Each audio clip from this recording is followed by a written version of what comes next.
Ito po muli si Father Dave sa atin. Di po ba, Father, that we may become a better person today than yesterday. I hope you are well, doing well, getting well.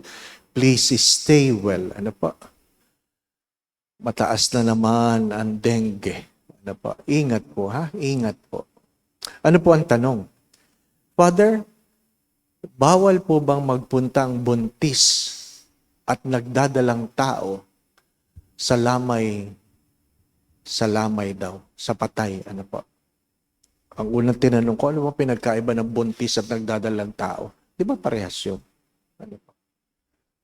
So, bawal daw po bang pumunta? Well, tinanong ko siya, sino po may sabi? Sabi po ng matatanda. Sino yung matandang yan? Ano po? Marami po tayong kasabihan na minana na hindi natin tinatanong ano kaya ang dahilan kung bakit sinabi. Ano po? Kasi hindi gusto kong malaman ano po ang kadahilanan ng kasabihan. I'm sure mayroon niyang kadahilanan. Hindi lang yan basta sinabi, may kadahilanan. Pero kung kayo ay buntis, nagdadalang tao, ano po? Hindi lang sa lamay, inaalagaan ninyo ang inyong pagiging ina, not simply for your sake, but for the sake of the baby in your womb.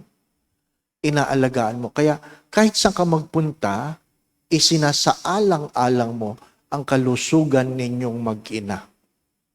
Marahil, ano po, baka ang nagsabi niyan ay ang kinamatay nung yumao ay karamdaman o kung ano man. Di po ba, ano?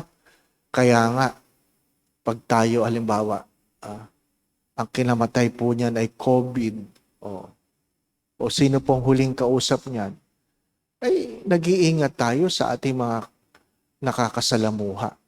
So, hindi ko po alam kung ano po ang pinanggagalingan ng kasabihan.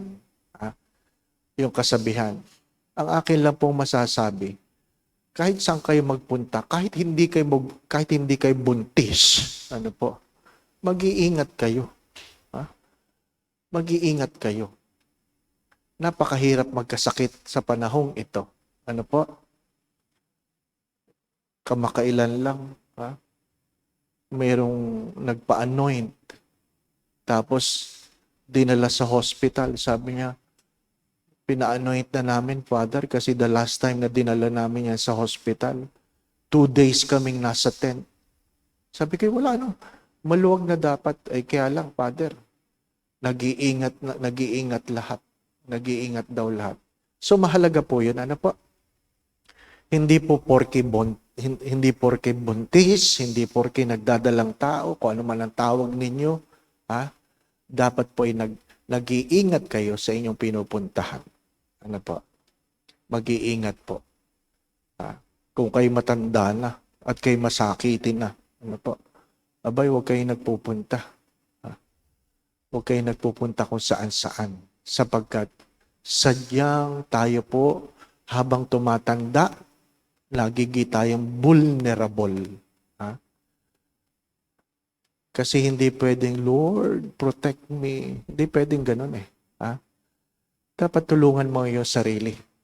Wala yung pinagkaiba sa mga diabetic. Di po ba, kumakain ka ng matatamis. Pero ang dasal mo, Lord, sana wag tumaas ang blood sugar. Ay, sala. Ano po? Sala. Ano po? Kaya nga, sabi ko sa inyo, pag may kinain kayong bawal ngayong gabi, huwag kayong magte-test bukas. Kasi talagang sayang lang ang panalangin. Di po ba, Gawain ko yan. Kumain ka ng bawal kagabi. Nag-test ka ngayon. Ay, ba't ang taas? Kung kaya lang akong pitikin.